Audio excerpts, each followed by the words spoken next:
तो दोस्तों आप सब लोगों को पता ही होगा कि इंडियन एयरफोर्स के लिए इंडिया के द्वारा जिन एयरक्राफ्टों को स्वदेशी तरीके से डेवलप किया जा रहा है, चाहे वो तेजस मार्क 2 हो, AMCA हो या ट्विन इंजन डेकवेस फाइटर एयरक्राफ्ट हो, इन सभी में भारत के द्वारा अमेरिकी जनरल इलेक्ट्रिक के F414 इंजनों को इस्तेमाल करने का इरादा रखा जा रहा है। पर दोस्तों अमेरिका के तरफ से फिलहाल अचानक से इन इंजनों के टेक्नोलॉजी ट्रांसफर को लेकर जिस तरीके का रवैया दिखाया जा रहा है, उससे अमेरिका के इरादों के ऊपर शक भी हो रहा है। मतलब दोस्तों अमेरिका इन इंजनों के सप्लाई के बहाने में भारत को धोखा भी दे सकता है या भारत को बुरी तरीके से अमेरिका के ऊपर डिपेंडेंट भी करवा सकता है। और दोस्तों अमेरिका के ऐसे रवैया अब भारत आसानी से समझ चुका है और इसी कारण भारत की तरफ से हर एक कदम फूक फूक के आगे बढ़ाया जा रहा है और जरूरत पड़ने पे इसी करंट सिनेरियो में एयरक्राफ्टों के इंजनों को भी बदला जा सकता है और किसी अन्य इंजन के साथ भारत अपने एयरक्राफ्टों के प्रोजेक्ट को आगे बढ़ा सकता है। पर अमेरिका के खिलाफ इतना बड़ा डिसीजन लेने से पहले या फिर अपने एयरक्राफ्टों को डिले से बचाने के लिए भारत के द्वारा आखिरी बार अमेरिका के सामने एक मौका रखा जा रहा है और इस बार अगर अमेरिका की तरफ से इस मौके को सही तरीके से इस्तेमाल किया जाता है तो ये भारत और अमेरिका दोनों के लिए अच्छा होगा, नहीं तो भारत के लिए तो थोड़ा मुश्किल होगा, लेकिन अमेरिका के लिए आने वाले समय में मुश्किलें और बढ़ सकता है। दोस्तों बेसिकली बताया जा रहा है कि प्रधानमंत्री नरेंद्र मोदी आने वाले कुछ महीनों के अंदर अमेरिका का एक दौरा करने जा रहे हैं और इसी दौरे को ही अब अमेरिका और भारत के बीच के जेट इंजनों के डील का आखिरी मौके के रूप में देखा जा रहा है। मतलब अगर इस दौरे के दरमियान भारत और अमेरिका के बीच में सभी टर्म्स एंड कंडीशन में हामी भरते हुए जेट इंजनों के डील नहीं होता है और अमेरिका की तरफ से भारत को 100% टेक्नोलॉजी ट्रांसफर नहीं किया जाता है तो शायद अमेरिका के इंजनों का इस्तेमाल भारत अपने एयरक्राफ्टों में ना करे। अब दोस्तों अमेरिकी प्रेसिडेंट जो बिडेन के निमंत्रण पे प्रधानमंत्री नरेंद्र मोदी जून 22 तारीख के दिन अमेरिका के स्टेट विजिट में जा रहे हैं। माना जा रहा है कि स्टेट विजिट के दरमियान दोनों देशों के बीच के जो बायलैटरल रिश्ते हैं उसे और मजबूत किया जाएगा और कई तरीके के की डिफेंस प्रोजेक्ट के ऊपर डिस्कस किया जाएगा। रशिया के ऊपर से भारत के हथियारों के डिपेंडेंसी को घटाने को लेकर अमेरिका की तरफ से लगातार प्रयास किया जा रहा है और रिपोर्ट में यह भी दावा किया जा रहा है कि अमेरिका अपने इस प्रयास को और मजबूत करने के लिए प्रधानमंत्री नरेंद्र मोदी के अमेरिका दौरे के दरमियान कुछ हथियारों का ऑफर भी भारत के सामने रख सकते हैं। पर इन सभी चीजों से इतर अगर किसी एक चीज के ऊपर सबसे अधिक चर्चा होना है या चर्चा महत्वपूर्ण है वो है जनरल इलेक्ट्रिक के F414 INS6 इंजन। आप लोगों के जानकारी के लिए बता दूं कि इन इंजनों को भारत में ही मैन्युफैक्चर करना चाहता है और अमेरिका के कंपनी जनरल इलेक्ट्रिक की तरफ से अमेरिकी एडमिनिस्ट्रेशन के सामने इसे लेकर अनुमति भी मांगा गया है, लेकिन अमेरिकी एडमिनिस्ट्रेशन मतलब बिडेन एडमिनिस्ट्रेशन की तरफ से अब तक इसे लेकर अनुमति नहीं दिया गया और माना जा रहा है कि प्रधानमंत्री नरेंद्र मोदी के इस दौरे के दरमियान शायद इसे लेकर भी चर्चा हो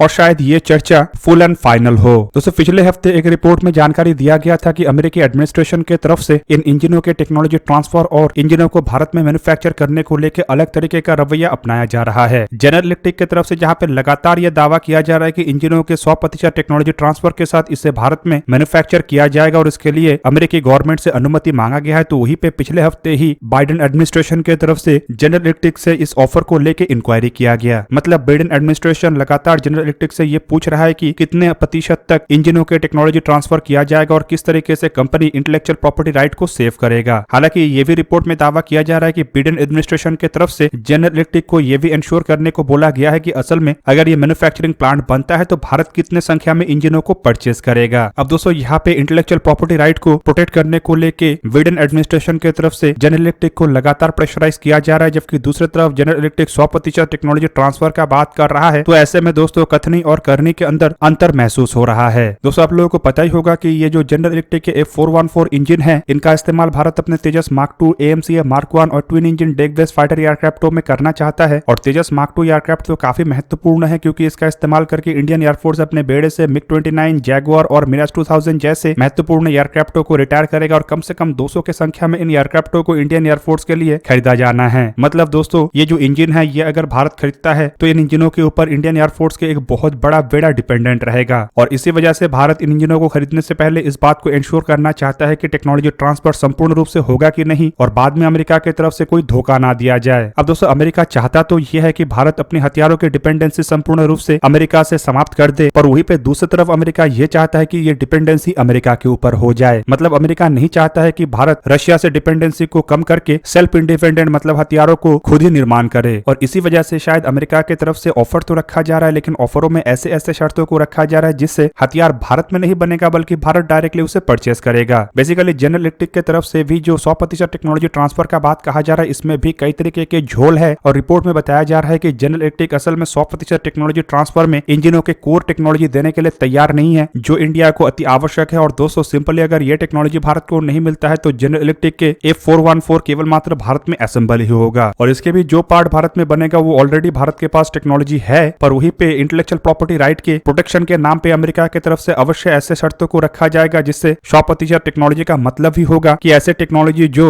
नॉर्मली अवेलेबल हो जाता है और जिससे भारत को कोई फायदा नहीं होगा। दोस्तों भारत अगर आग बंद करके अमेरिका के इंजनों को परचेस कर लेता है तो बाद में अमेरिका काफी मुश्किल पैदा कर सकता है, क्योंकि इंजनों के सप्लाई को अगर अमेरिका की तरफ से रोक दिया जाता है तो भारत के ये जो तेजस एयरक्राफ्टों का फ्लीट, AMCA एयरक्राफ्टों का फ्लीट और ट्विन इंजन डेकवेस एयरक्राफ्ट है, ये इंजनों के अभाव में ग्राउंडेड भी हो सकता है। हालांकि इसके अलावा अमेरिका भारत से 114 फाइटर एयरक्राफ्टों के टेंडर को भी हासिल करना चाहता है और दूसरी तरफ 110 किलोन्यूटन थ्रस्ट वाले इंजनों के डील भी चाहता है, पर बदले में अमेरिका भारत को कुछ भी देना नहीं चाहता है और केवल मात्र अमेरिका ये चाहता है कि भारत पैसा खर्चा करे और डायरेक्टली अमेरिका से इन हथियारों को परचेस करे। पर मेक इन इंडिया इनिशिएटिव और आत्मनिर्भर भारत के जो संकल्प उठाया गया है, इसके बाद अमेरिका के प्लान के ऊपर संपूर्ण रूप से पानी फेर दिया गया है। लेकिन दोस्तों माना जा रहा है कि प्रधानमंत्री नरेंद्र मोदी के इस दौरे के दरमियान आइदर अमेरिका भारत के इन शर्तों के सामने झुकेगा या फिर अमेरिका को इन सभी डीलों से बाहर होना पड़ सकता है। दोस्तों एक तरफ जहां पे अमेरिका जैसे देश भारत को टेक्नोलॉजी देने के लिए या फिर कहे तो टेक्नोलॉजी ट्रांसफर के लिए अनाकानी कर रहा है और दोहरा रवैया दिखा रहा है, तो वहीं पे दुनिया में कई सारे ऐसे देश है जो भारत को टेक्नोलॉजी देने के लिए या फिर कहे तो भारत के साथ मिलकर एडवांस टेक्नोलॉजी के सेक्टर में काम करने को लेकर मर रहा है। दोस्तों ऐसे देशों में इजराइल का भी नाम शामिल है और हाल ही में इजराइल की तरफ से भारत के साथ मिलकर एडवांस टेक्नोलॉजी के सेक्टर में काम करने को लेकर इंटरेस्ट जताया गया। बेसिकली अगर देखा जाए तो इजराइल काफी अधिक इच्छुक है कि भारत को एक पार्टनर बना के एडवांस टेक्नोलॉजी के सेक्टर में काम किया जाए। बेसिकली दोस्तों इजराइल भारत के साथ अपने जो बायलैटरल कोऑपरेशन है उसे और मजबूत करना चाहता है और साथ ही साथ इजराइल ये भी चाहता है कि इजरायली कंपनी जो भारत में है उसमें और इन्वेस्टमेंट हो, ताकि इजरायली कंपनी भारत में बैठ के डिफेंस सेक्टर के लिए और काम कर सके और भारत में इजरायली इक्विपमेंटों को बड़े मात्रा में मैन्युफैक्चर कर सके। अब दोस्तों इन सभी चीजों को लेकर इजराइल का इरादा तब जिक्र किया गया जब डिफेंस मिनिस्टर राजनाथ सिंह के साथ इजराइल के एक डेलीगेशन जो कि इजरायली डिफेंस मिनिस्टर इलाई कोहेन के